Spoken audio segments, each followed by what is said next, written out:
Good morning dear students. विषय हिंदी व्याकरण, कक्षा 7वीं। पिछले बार हमने सर्वनाम की परिभाषा और उसके प्रकारों के बारे में जानकारी ली। तो बच्चों, सर्वनाम की परिभाषा क्या है? जो शब्द संज्ञा के स्थान पर प्रयोग होते हैं उन्हें सर्वनाम कहते हैं। और हमने कौन से दो प्रकार देखे हैं? पहला है पुरुषवाचक सर्वनाम और दूसरा है प्रश्नवाचक सर्वनाम। और अभी हम तीसरा प्रकार देखेंगे, वो है निजवाचक सर्वनाम। तो चलो बच्चों, अभी हम निजवाचक सर्वनाम की परिभाषा देखते हैं। निजवाचक सर्वनाम यानी क्या? जिस सर्वनाम का प्रयोग वाक्य में अपने यानी स्वयं के लिए करते हैं उन्हें निजवाचक सर्वनाम कहते हैं। ठीक से सुनो बच्चों, जिस सर्वनाम का प्रयोग वाक्य में अपने यानी स्वयं के लिए करते हैं उसे निजवाचक सर्वनाम कहते हैं। जैसे स्वयं, आप और खुद। तो चलो बच्चों, अब हम निजवाचक सर्वनाम के कुछ वाक्य देखते हैं। पहला वाक्य है, मैं यह कार्य स्वयं कर लूंगा। इस वाक्य में स्वयं इस सर्वनाम का प्रयोग अपने लिए किया है, यानी अपने खुद के लिए किया है, इसलिए यह निजवाचक सर्वनाम है। अभी हम दूसरा वाक्य देखते हैं, वह खुद ही चला गया। अभी इस दूसरे वाक्य में खुद यह जो शब्द है वो निजवाचक सर्वनाम है। क्यों निजवाचक सर्वनाम है? क्योंकि खुद इस सर्वनाम का प्रयोग अपने स्वयं के लिए किया है, इसलिए वो निजवाचक सर्वनाम है। अभी चलो बच्चों, हम तीसरा वाक्य देखते हैं। बूढ़ा आदमी खड़ा हुआ और अपने आप चलने लगा। इस वाक्य में जो चलने वाला है यानी कर्ता जो है उसके बारे में बताया है कि बूढ़ा आदमी खड़ा हुआ और अपने आप चलने लगा, तो इसलिए आप यह निजवाचक सर्वनाम है। तो इन तीनों वाक्यों में निजवाचक सर्वनाम कौन से है? पहले वाक्य में कौन सा है? स्वयं, दूसरे वाक्य में है खुद और तीसरे वाक्य में निजवाचक सर्वनाम है आप। और चौथा प्रकार है संबंधवाचक सर्वनाम। जो सर्वनाम शब्द वाक्यों में आए संज्ञा का संबंध बताते हैं उन्हें संबंधवाचक सर्वनाम कहते हैं। यानी कि जिस सर्वनाम से एक वाक्य का दूसरे वाक्य से संबंध जाना जाता है उसे संबंधवाचक सर्वनाम कहते हैं। जैसे जो, सो और वह। अभी हम संबंधवाचक सर्वनाम के वाक्य देखते हैं। पहला वाक्य है, बच्चे वही खेल खेलेंगे जो मजेदार हो।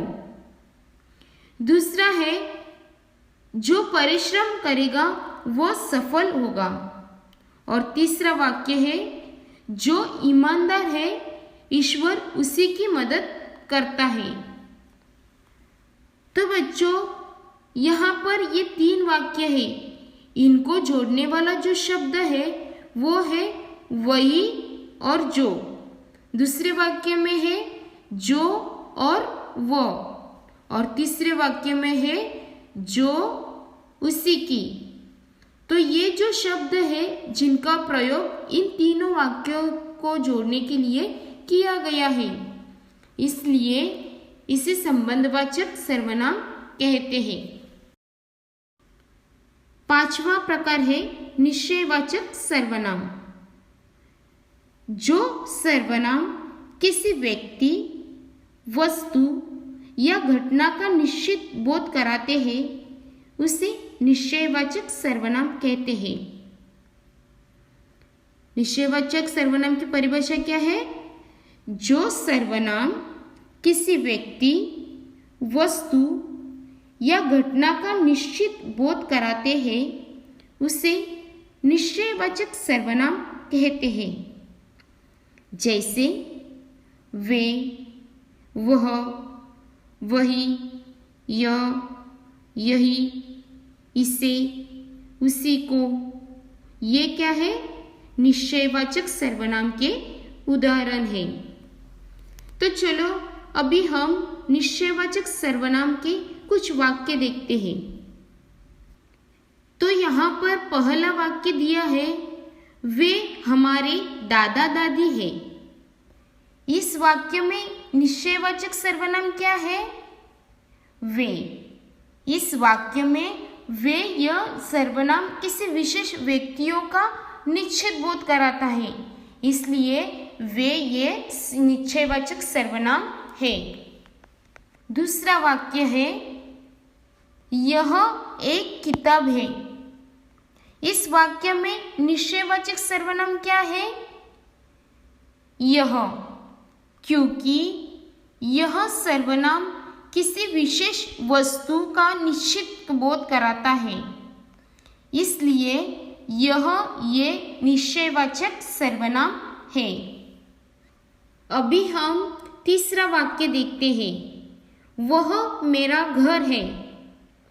इस वाक्य में वह शब्द का प्रयोग किया है क्योंकि हम निश्चित रूप से जानते हैं वह मेरा घर है, इसलिए वह क्या हो गया?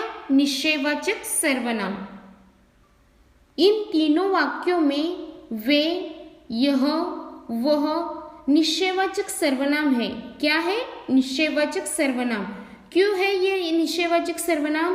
क्योंकि यह शब्द किसी न किसी व्यक्ति, वस्तु या घटना की ओर संकेत करके निश्चय का ज्ञान कराते हैं, इसलिए ये तीनों शब्द क्या है? निश्चयवाचक सर्वनाम है। तो बच्चों अभी हम देखते हैं अनिश्चयवाचक सर्वनाम। जिस सर्वनाम से किसी निश्चित व्यक्ति, वस्तु या घटना का बोध नहीं होता उन्हें अनिश्चयवाचक सर्वनाम कहते हैं। जैसे कोई, कुछ, सब आदि। तो अभी हम अनिश्चयवाचक सर्वनाम के कुछ वाक्य देखते हैं। पहला वाक्य है, कोई तुम्हें बुला रहा है, यानी कोई व्यक्ति है जो तुम्हें बुला रही है, लेकिन कौन है इसके बारे में हमें ज्ञान नहीं है, यानी इसका निश्चित रूप से बोध नहीं किया है, तो वो क्या है? अनिश्चयवाचक सर्वनाम। यहाँ दूसरा उदाहरण दिया है, कुछ रुपए माँ को दे दो। इस वाक्य में अनिश्चयवाचक सर्वनाम क्या है? कुछ। तो इस दूसरे वाक्य में कुछ शब्द का निश्चित रूप से कुछ भी बोध नहीं हुआ है, इसलिए यह शब्द भी अनिश्चयवाचक सर्वनाम है। अभी तीसरा उदाहरण है, पार्टी खत्म होते ही सब चले गए। तो यहाँ पर अनिश्चयवाचक सर्वनाम क्या आएगा? सब। तो बच्चों इन वाक्यों में कोई, कुछ, सब ये सारे क्या है? अनिश्चयवाचक सर्वनाम है, क्योंकि इनमें किसी विशेष व्यक्ति, वस्तु या घटना का निश्चित ज्ञान नहीं होता है। आशा करती हूँ कि सर्वनाम और सर्वनाम के प्रकार आपको अच्छी तरह से समझ में आए होंगे।